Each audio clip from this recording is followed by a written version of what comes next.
Assalamualaikum warahmatullahi wabarakatuh.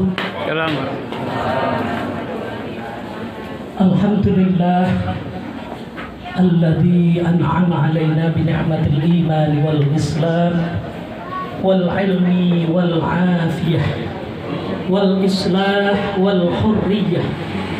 أشهد أن لا إله إلا الله وحده لا شريك له وأشهد أن سيدنا محمدا عبده ورسوله اللهم صل وسلم وبارك على سيدنا محمد.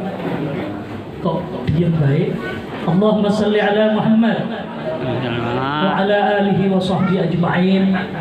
قال الله تعالى في كتابه الكريم أعوذ بالله من الشيطان الرجيم بسم الله الرحمن الرحيم وَلْيَخْشَ الَّذِينَ لَوْ تَرَكُوا مِنْ خَلْفِهِمْ ذُرِّيَّةً ضِعَافًا خَافُوا عَلَيْهِمْ فَلْيَتَّقُوا اللَّهَ وَلْيَقُولُوا قَوْلًا سَدِيدًا. وقال رسول الله صلى الله عليه وسلم مع الغلام عقيقة رواه البخاري أو كما قال أما بعد. Hadratul muhtaramin, para alim, para asatir, pegawai syara yang tadi sudah mengimami pembacaan al-berjanji dan doanya. Ada Pak Dimul, Bapak Haji Mulyono, SE AKMM, ini senior dan pendahulu saya di Kota Palu. Insya Allah kita harapkan beliau bisa lanjut, bukan hanya menjadi asisten 3 gubernur, tapi insya Allah ke depan menjadi pemimpin kita. Amin ya rabbal alamin.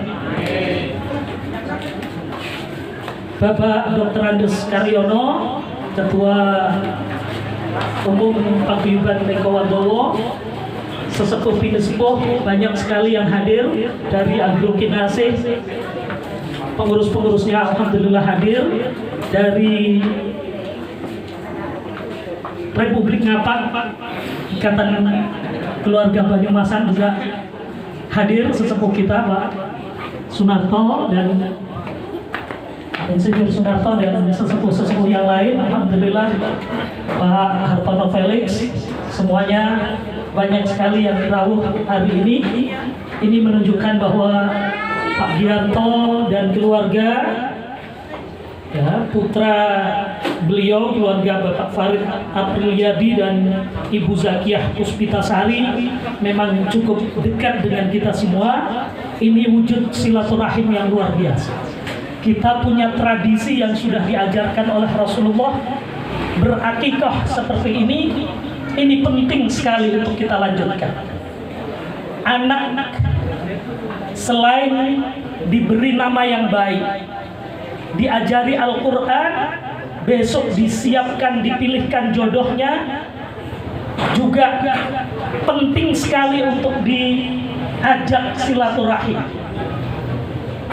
Nek wong Jawa niku menawi tiyang Jawa disenteri, diobori sedulur-sedulure yang mungkin belum kenal dari kecil.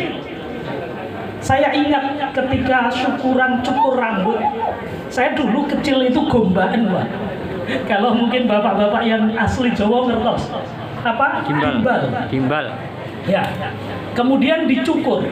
Itu dengan acara menghadirkan keluarga, terus diberi hadiah. Itu saya ingat sekali. Ketika khitan juga diacarakan seperti ini, itu menjadi memori yang luar biasa. Oh iya, saya ini seorang muslim, sedulur-sedulure yang muslim, harus ada kalimat tauhid di dalam hati saya. Saya malu seandainya saya berperilaku yang menyimpang. Maka tadi, wal yahshal ladzina law taraku min khalfihim dzurriyyatan dhi'afan khafu 'alaihim falyattaqullah wal yaqulu qawlan sadida. hendaklah orang-orang takut sekiranya meninggalkan di belakang kita. Hendaklah kita umat Muhammad takut sekiranya kita meninggalkan di belakang kita dzurriyyatan dhi'afan, keturunan yang lemah secara iman. Paling utama ini, kalau ilmu pengetahuan insya Allah saat ini betul kurang-kurang. Mari Pak, kalau ilmu pengetahuan umum insya Allah sekarang sudah gampang, sekolah insya Allah pasti terjamin. Tapi kalau sudah masalah iman dan akhlak, ini yang paling berat. Seandainya mungkin 10-15 tahun yang lalu, sebelum teknologi informasi seperti sekarang, sebelum hari-hari anak itu pegang gadget, kita masih tenang-tenang. Awalnya sekolah daring, sekolah lewat HP, tapi lama-lama yang dilihat lain-lain. Sekolahnya mungkin setengah jam, 1 jam. Masya Allah, Pak Ketua Majelis Ta'lim Al-Yasin, Pak Haji yang juga berkenan hadir. Monggo, yang sepuh-sepuh diharap untuk bisa masuk, monggo. Atau monggo, silakan Pak Haji. Saya lanjutkan. Wal yakhshal ladzina law taraku min khalfihim dzurriyyatan dhi'afan khafu 'alaihim. Hendaklah kita takut sekiranya kita meninggalkan di belakang kita keturunan yang lemah, iman dan akhlaknya terutama. Falyattaqullah wal yaqulu qawlan sadida. Kita harus memiliki kekhawatiran akan masa depan anak-anak kita ini. Karena anak-anak kita tidak akan hidup di zaman kita. Kalau dulu kita mungkin zaman kecil, almarhum bapak itu punya cambuk karena memang pedagang sapi, pedagang kerbau. Saya pulang lambat, jam 1 sudah pulang sekolah, belum cepet-cepet sholat duhur, terus sekolah diniyah, karena ngaji itu sampai 4-5 kali sehari, ba'da subuh, ba'da duhur, ba'da asar, ba'da maghrib, 4 kali. Nah sekarang anak ngaji sekali dalam sehari saja sering banyak bolosnya. Bagaimana akan paham lebih jauh tentang agama? Ini yang kita khawatirkan. Makanya mari sekali lagi yang Allah sampaikan, hendaklah kita memiliki ketakutan, memiliki keprihatinan yang dalam akan masa depan anak-anak kita. Anak kita ini tidak akan hidup pada zaman kita. Bapak Ibu sekalian, tadi MC menyampaikan akikoh. Apa sebenarnya akikoh? Akikoh itu secara istilah adalah menyembelih. Menyembelihnya adalah hewan, domba atau kambing. Untuk apa? Ini adalah untuk menebus, karena kullu ghulamin murtahanun bi'aqiqatihi. Setiap anak yang lahir itu tergadai dengan akikohnya. Artinya kalau belum diakikoh, hakikatnya dia belum milik kita. Ini untuk laki-laki 2 ekor. Mari kita afdolkan, kita sempurnakan akikoh anak-anak kita. Kalau dalam madhab Syafi'i, jangan kemudian kambing wedok, ya, wedhus wedok buat akikoh, atau yang masih cempe, masih kecil-kecil itu buat akikoh, kurang sempurna. Sebenarnya Dinas Peternakan juga sudah menyampaikan kalau yang dipotong itu harusnya jantan, apalagi sapi. Sapi betina itu tidak boleh untuk kurban sebenarnya kalau di madhab Syafi'i. Tidak sempurna. Termasuk untuk akikah harus yang jantan sudah dewasa. Sempurna lagi sudah tanggal gigi. Paling tidak kalau kambing, domba umurnya 1 tahun. Insya Allah kalau bapak-bapak yang ahli kambing pahami, kita potongkan kambing, laki-laki 2 ekor, perempuan 1 ekor. Yang paling afdal itu fi yaumis sabi, pada hari ke-7, 14 atau 21, itu yang paling utama. Tapi batasan maksimalnya adalah sebelum anak akil balik. Kalau sudah akil balik, sudah mimpi basah atau sudah haid, kalau perempuan itu sebenarnya sudah gugur kewajiban kita, karena anak-anak sudah mulai bisa bekerja, sudah bisa membantu, sudah bisa cari uang sendiri. Makanya harusnya batasan maksimalnya adalah sebelum akil balik. Tapi di sini kadang gitu. Dapat surat nggih. Insyaallah. Tapi kalau di sini kadang terbalik. Sudah meninggal baru di akikah. Nggih, Pak. Di sini sudah meninggal baru disebut, baru di akikah, dipotongkan kambing. Kalau mengikuti sunnahnya baginda Rasulullah, bukan setelah meninggal, tapi nanti haulnya dipotongkan kambing, itu sunnahnya Rasulullah. Khadijah kalau di hauli Rasulullah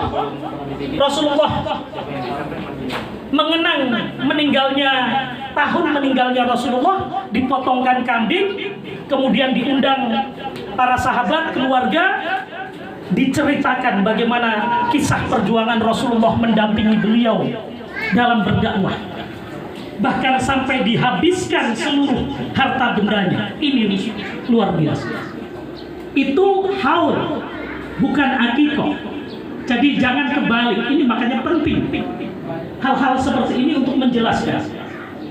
Akikah adalah hewan yang dipotong sebagai tebusan atas anak, ya, sebagai kesyukuran atas anak yang dilahirkan. Karena anak yang dilahirkan hakikatnya masih tergadai sebelum disembelihkan hewan akikah. Yang paling afdal adalah yaumis sabi, hari ke-7, 14 atau 21.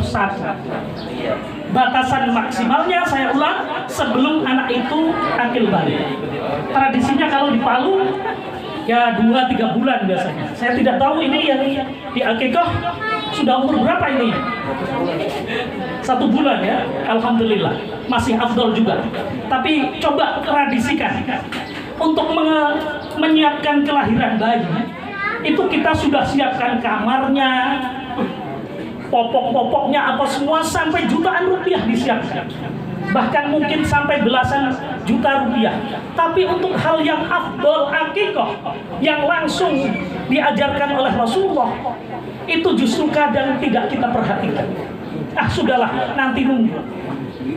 Padahal jelas sahih hadisnya. Fi yaumis sabi, ya, pada hari ke-7. Maka mari coba kita tradisikan. Lahir, kita sambut hari ke-7-nya dengan akikah wal yusamma, dan kemudian dikasih nama. Jangan pokoknya dikai bubur abang putih. Kadang seperti itu. Ini tidak afdal. Maka mari, karena sahih hadisnya, pada hari ke-7 ya, di akikah diberi nama. Kullu ghulamin murtahanun bi aqiqatihi, ya. Wa yuhlaqu ra'suhu, dipotong rambutnya. Yang paling afdal harusnya digundul, dikasih habis, karena rambut bayi itu masih mengandung penyakit.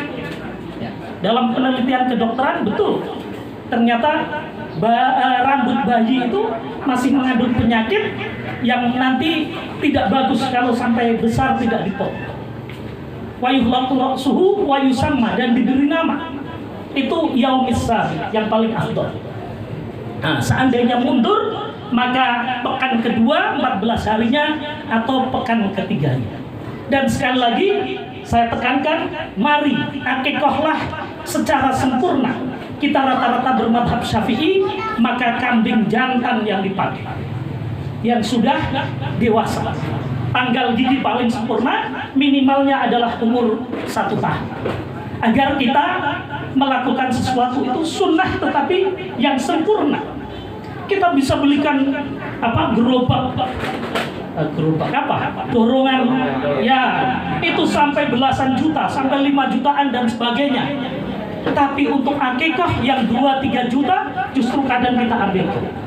Ini kan kebalik-balik. Maka mari, karena dari sinilah kita nanti insya Allah akan panen anak-anak yang solih dan solih. Amin. Sedangkan kita perhatikan saja, mulai dari memberi nama yang baik, ya. Kemudian ayyu'allimahul Qur'an idza aqala, ayyuzawwija idza kabur. Syekh As-Samarkandi dalam Tanbihul Ghafilin beliau sampaikan haqqul walad 'alal walid. Haknya anak dari orang tua itu ada 3. Yang pertama, ayyuhsina ismuh, memberikan nama yang baik. Yang kedua, ayyu'allimahul Qur'an idza aqala, mengajarkan Al-Qur'an ketika dia sudah mulai berakal. Dituntun bismillahirrahmanirrahim, mau melakukan aktivitas apapun dengan latihan seperti ini. A, ba, ta, ta. Ini bekal yang luar biasa dari orang tuanya, dari ibundanya yang paling utama. Diperkenalkan kalimah-kalimah thayyibah, la ilaha illallah, ya, doa-doa pendek. Itu nanti sepanjang anak mengamalkan itu, orang tuanya baik sudah mati maupun masih hidup, selama itu dapat bagian pahala dari ucapan anaknya. Jangan semuanya diserahkan kepada ustadz-ustadzahnya, kasihan nanti bapak ibunya tidak dapat. Maka penting sekali kita melatih diri, membekali diri dengan pemahaman dan pengetahuan agama. Karena sebisa mungkin pendidikan pertama akhlak dan agama adalah dari orang tuanya. Dan itu kaplingan kita, jangan dikapling oleh ustadz-ustadzahnya. Kita sholat, mari kita ajari, termasuk bacaan-bacaannya. Sepanjang dia masih sholat, baik kita hidup maupun sudah mati, apalagi sudah mati, sepanjang itu kita mendidiknya dapat bagian. Bapak Ibu hadirin sekalian rahimakumullah, yang ketiga tadi saya sampaikan dalam kitab Tanbihul Ghafilin, Syekh As-Samarkandi sebutkan kewajiban orang tua terhadap anak atau haknya anak dari orang tua adalah ayyuzawwija idza kabur, mencarikan pasangan jodoh apabila dia sudah dewasa, sudah waktunya. Dalam beberapa tafsir ditambahkan seraya menjaga keperawanan dan perjaganya sampai di jenjang pernikahan. Ini sesuatu yang luar biasa dan berat di zaman sekarang. Apa pasal?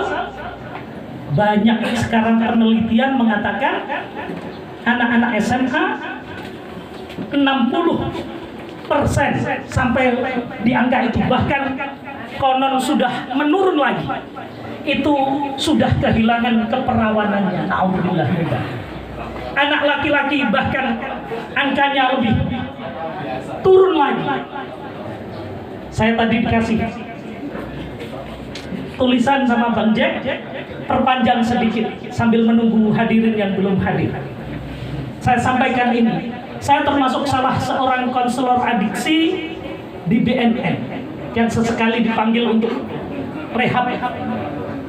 Masya Allah, anak-anak yang kemudian sampai tinggal di sana itu menjadi nestapa yang luar biasa dari keluarga.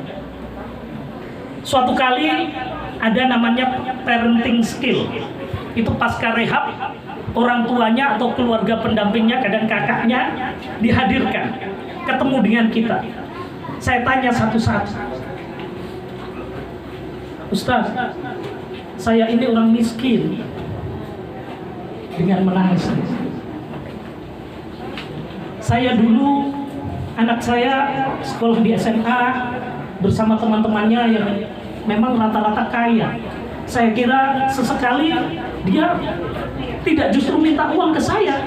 Sesekali saya justru dikasih uang jajan, uang belanja. Saya pikir dia sambil bekerja bersama teman-temannya. Ternyata lama, bukan hanya uang saya yang habis dicuri, handphone saya dijual, sampai saya mau masak saja tabungnya sudah hilang. Karena kemudian dia sudah kecanduan bersama teman-temannya yang dulu jadi kurir karena dia dapat bayaran, lama-lama dia sendiri semakin ketagihan dan ketagihan. Na'udzubillah. Dan itu menjadi keresahan lingkungan yang luar biasa. Karena milik orang tuanya yang gas LPG saja sudah tega dia jual, bagaimana handphone uang tetangganya dia juga beraksi. Na'udzubillah. Itu sampai seperti itu. Dan itu menjadi permusuhan yang luar biasa. Bahkan ada karena orang tuanya kadang punya dendam dengan keluarga-keluarga sebelahnya. Siapa ini yang melaporkan? Kadang justru seperti itu, karena sering tidak menyadari. Itu makanya Masya Allah, kalau anak sudah sampai terkena pergaulan bebas, kemudian kena yang namanya ngedrak itu, Masya Allah, zat aditif itu luar biasa. Makanya Al-Quran tidak hanya menyebut ada manfaatnya, tetapi lebih besar madorotnya. Tapi sampai rijsum min amali syaitan, itu perbuatan keji, bahkan perbuatan syaitan, fajtanibu, maka harus dijauh karena bahayanya. Orang ini kalau sudah mengkonsumsi zat aditif, narkoba, saraf pusatnya yang dipengaruhi, menjadi taghayyur dalam bahasa agama, menjadi berubah akal sehatnya. Dia tidak punya rasa malu, hilang kesadarannya, dan sebagainya dan sebagainya. Semakin jauh dari Allah. Ini yang paling berat. Dan hanya dengan agama bisa taubatan nasuha. Kalau cuma dengan rehab-rehab, mudah sekali relate. Istilahnya apa? Kembali pakai, ketemu komunitasnya. Itulah makanya mari sekali lagi saya ingatkan, wal yahshal ladzina law taraku min khalfihim dzurriyyatan dhi'afan khafu 'alaihim.